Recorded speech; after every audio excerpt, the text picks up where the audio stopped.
अरे वो फोटो आए हुए हैं। The Buddhist society of India शाखा इटावा की ओर से ये वर्षावास का कार्यक्रम जो आयोजित किया गया है बड़े भाई राजेश जी के यहाँ। सबसे पहले भगवान बुद्ध और बाबा साहब के चरणों में नमन करता हूँ और उन सभी महापुरुषों के चरणों में नमन करता हूँ जिनके बदौलत आज हम इस मुकाम पे हैं। साथियों, आज का विषय है आपके सामने है महाबोधि विहार और बौद्धों के पवित्र स्थल, बौद्धों के त्योहार और मंगल दिन। इस टॉपिक पे बहुत सारे लोग बोल चुके हैं। मेरा मानना है कि जो इटावा से चल के बोध गया लुम्बिनी तक गया है, उनको बहुत सारे स्थल जो भगवान बुद्ध से रिलेटेड हैं उनको सब पता है।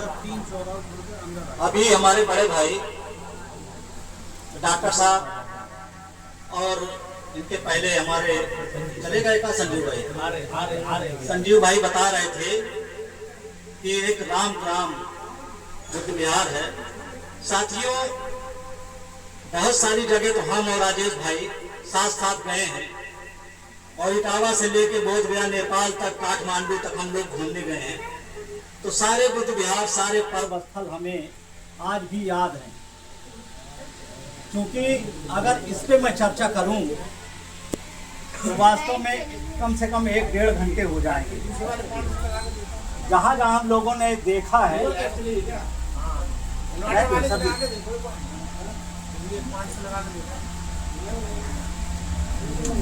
बोलते रहो। जहां जहां हम लोगों ने देखा है, अगर उसकी चर्चा की जाए तो वास्तव में कम से कम 1.5 घंटे लग जाएंगे बताने में। तो 2-3 मैं स्थल बताता हूँ। अभी बहन जी ने भी बताया है कि मुख्य रूप से 4 स्थल है हमारे। एक तो लुम्बिनी है जहाँ पे गौतम बुद्ध का जन्म हुआ। दूसरा ये है जहाँ उन्हें ज्ञान प्राप्त हुआ। तीसरा वो है सारनाथ जहाँ पे पंचवग्री भिक्षुओं को उन्होंने ज्ञान दिया। और इसके बाद कुशीनगर आता है जहाँ पे कुशीनगर में भगवान बुद्ध ने अपना शरीर त्यागा।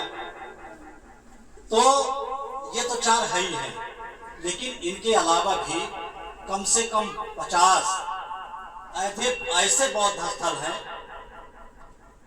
जब हम टूर पे जाएंगे तभी हमें पता चलेगा।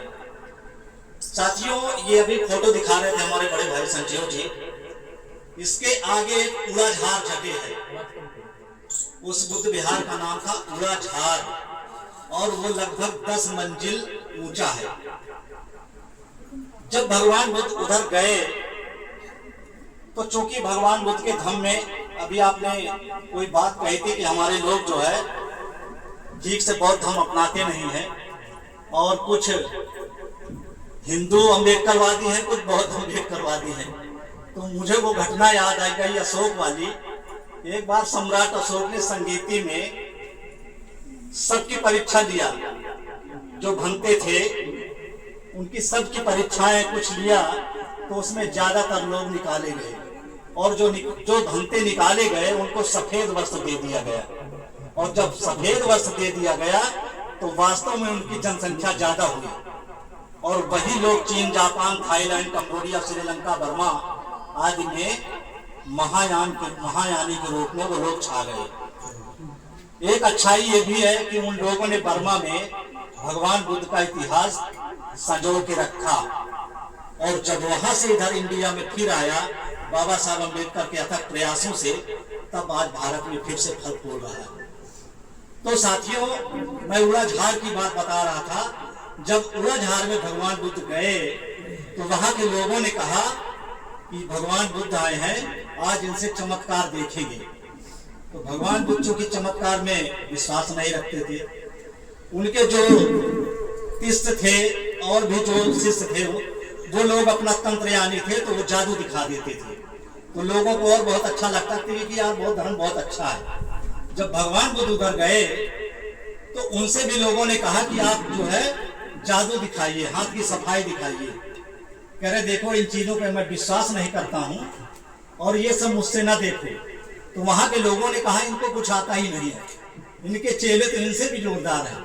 तो भगवान बुद्ध ने कहा देखो मैं तुम्हें दिखाने जा रहा हूं लेकिन इन चीजों पे विश्वास मत करना, ये सिर्फ हाथ की सफाई है, इस पे विश्वास ना करना। तो भगवान बुद्ध ने सबको बैठाया और बैठाने के बाद जब उन्होंने एक ऐसे चुटकी बजाए तो आम का पौधा तैयार हो गया। भगवान बुद्ध ने कहा देखो विश्वास मत करना, ये झूठा है, ये सिर्फ हाथ की सफाई है, इस पे विश्वास मत करना। अब भगवान बुद्ध ने कहा और दिखाओ, उन लोगों ने कहा और दिखाओ, फिर एक चुटकी बजाए उसमें आम लग गए। और जब आम लग गए तो फिर उन्होंने कहा देखो विश्वास मत करना, ये सिर्फ हाथ की सफाई दिखा रहा हूं मैं। फिर लोगों ने कहा नहीं, और जिज्ञासा बढ़ती गई, और दिखाओ। अब जब एक चुटकी और बजाए तो उसमें आम के फल पक गए, और जब पक गए तो उन्होंने कहा यार भगवान बुद्ध तो मजेदार आदमी है।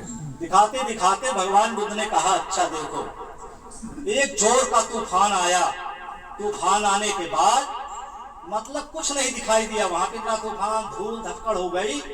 बताते हैं, हालांकि हम लोग बहुत लोग हैं, ज्यादा विश्वास इन चीजों पे नहीं करते, लेकिन जो हमसे बड़े बुजुर्ग हैं, जो अरहत भिक्षु हुए हैं, उन लोगों का मानना है कि जब भगवान बुद्ध के स्टेज में कोई पहुंच जाता है तो उसके लिए सारी चीजें संभव हो जाती है।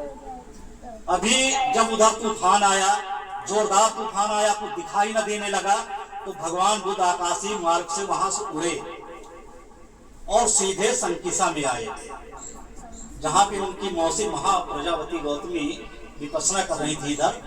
तो जब इधर वो आए, क्योंकि संकिसा नजदीक है इसलिए मैं उसके बारे में बता रहा हूं। तो जब यहाँ पे आए तो रात में आए, और जब रात में आए तो इतना प्रकाश हुआ वहां पे, सांकस्य जगह पहले कही जाती थी सांकस्य। तो जब वहां पे आए भगवान बुद्ध तो इतना प्रकाश हुआ कि लोगों की आंखें चौंधिया गई। मतलब जैसे कहीं बिल्डिंग हो रही हो और आप ऐसे नजर से देख लो तो आपकी आंखें लाल हो जाएंगी, तो इस तरह लोगों की आंखें जो है वहां लाल हो गई। और जब सुबह हुई तो पूरे सांकस्य गांव के लोग माता जी के पास आए, और जब माता जी के पास आए तो उन्होंने कहा कि माता जी रात में इतना प्रकाश हुआ कि हमारी आंखें लाल हो गई और चौंधिया गई, हमें कुछ दिखाई नहीं दे रहा है। तो माता जी ने कहा देखो रात में भगवान बुद्ध आए थे संकिसा में, सांकस्य में, और तभी इतना प्रकाश हुआ है। तो उन्होंने कोई जड़ी बूटी उखाड़ के उनको दे दिया कि जाओ ये आंख में लगा लेना तो ये सही हो जाएगा। अब उनका क्या नाम हो गया, महाप्रजापति गौतमी से उनका नाम हो गया विषहरणी देवी। मतलब आंखों का उन्होंने विष हर लिया, आंखें सही हो गई। अब उनका क्या नाम हो गया, विषहरणी देवी।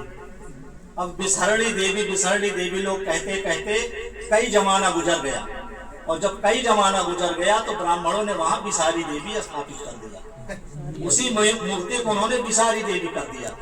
और विषहरी देवी के बाद मतलब उसमें कई बार गोलियां भी चल गई वहां मेले में। अब जब विषहरी देवी हो गई और जब गूगल बना तो विदेश के लोगों ने खोजना शुरू किया कि काली नदी के किनारे एक सांकस्य जगह पड़ती थी जहां पे भगवान बुद्ध कभी आए थे।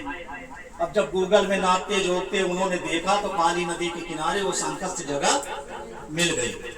जब सांकस्य जगह मिल गई और वहां अंग्रेज आने लगे, जो विदेश के लोग हैं बौद्धिस्ट, वो आने लगे, तो लोग वहां जानते हो क्या करने, अरे वो विषहरणी देवी नहीं थी ना, वो विषहरी देवी थी, वो तो विदेशी देवी है भाई, वो तो विदेशी देवी है।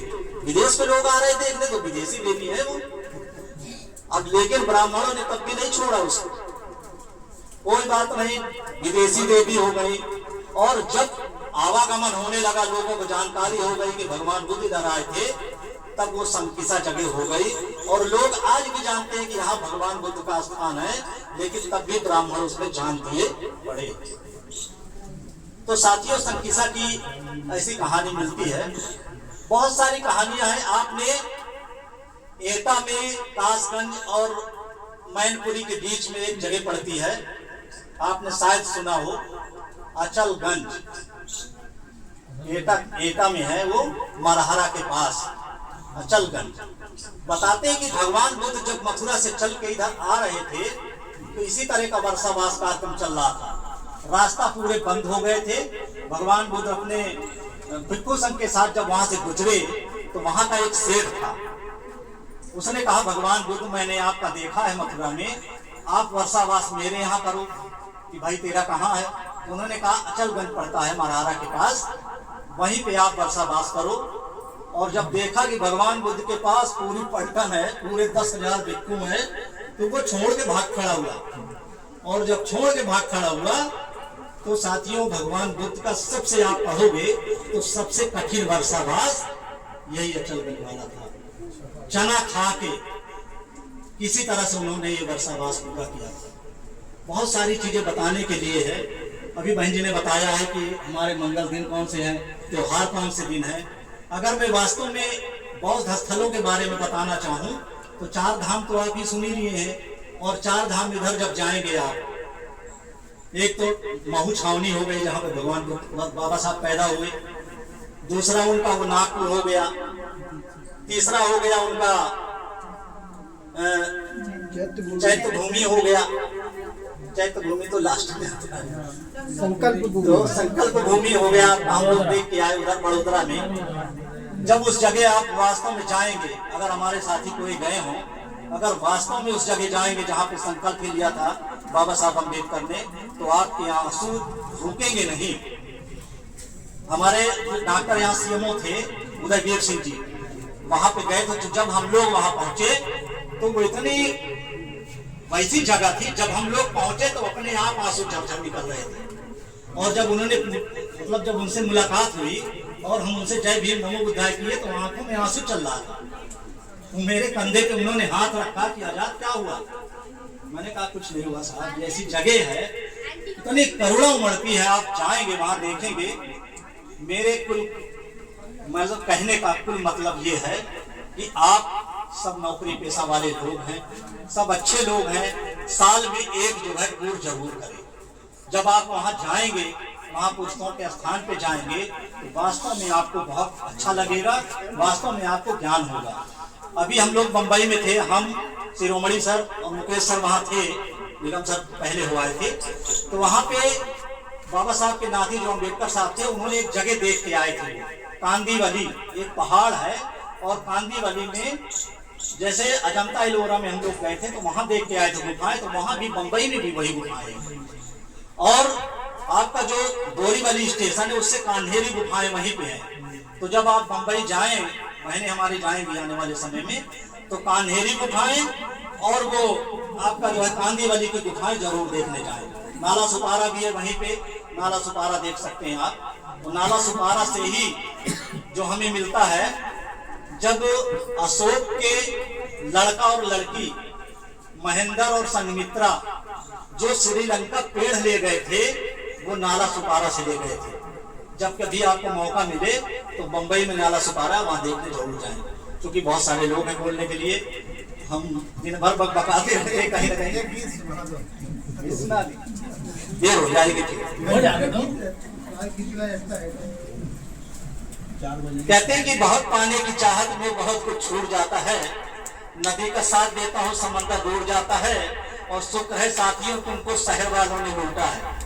ये जो सरकारें चल रही है, शुक्र है साथियों तुमको शहर वालों ने लूटा है, और इस सरकार में हमने तो गांव में आके दरोगा लूट जाता है। तो देखिए 4 लाइनें में ज्यादा नहीं रखूंगा क्योंकि बहुत सारे लोग हैं। और ये जो गाना है ना, ये कहानियों से भरा हुआ है कि पावन धम्म हमारा है पूरे विश्व में शोर, जागो बहुजन भाई चलो बौद्ध धम्म की ओर, जागो बहुजन भाई चलो बौद्ध धम्म की ओर।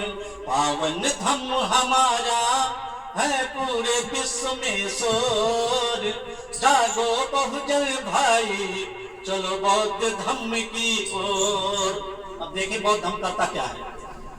छुआछूत अत्याचार दूर भगाए, मानो को मानो का दर्जा दिलाए। छुआछूत अत्याचार दूर भगाए, मानो को मानो का दर्जा दिलाए। तत् दीपो भव पर दिए तथागत जोर, जागो बहुजन भाई चलो बौद्ध धम्म की ओर, जागो बहुजन भाई चलो बौद्ध धम्म की ओर। अब ये यहाँ एक कहानी आ गई, 5 मिनट में कहानी बता देता हूँ। अरे अंतरा बताए दो, कहानी मत बताओ। साथियों, एक पंडित जी थे। जब पंडित जी कथा सुनाने जाते थे तो लौट के आते थे, अपना बिछोला कहीं रख देते थे और दूर भगाए मानो को मानो का दर्जा दिलाए, पत दीपो धौ पर दिए तथागत जोर, जागो बहुजन भाई चलो बौद्ध धम्म की ओर, जागो बहुजन भाई चलो बौद्ध धम्म की ओर। मैं कह रहा था ये कहानी भरा गीत है।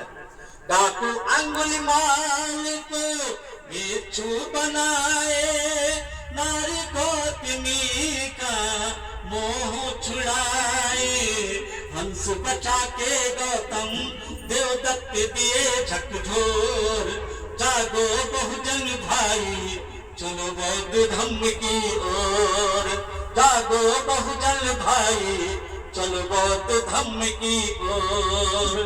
दुष्ट चिंचा ब्राह्मणी को सबक सिखाए, पथचारा पागल को भिक्षुड़ी बनाए, दुष्ट चिंचा ब्राह्मणी को सबक सिखाए, पथचारा पागल को भिक्षुड़ी बनाए, खाए खीर सुजाता का दिए कठिन तप तोर, जागो बहुजन भाई चलो बौद्ध धम्म की ओर, जागो बहुजन भाई चलो बौद्ध धम्म की ओर। सम्राट अशोक ने शिला को दिवाए, पुत्र और पुत्री को लंदन भेजाए। कहाँ गए थे उनके पुत्र पुत्री? लंदन गए थे। लंका। सम्राट अशोक ने कहाँ भेजा था उनको?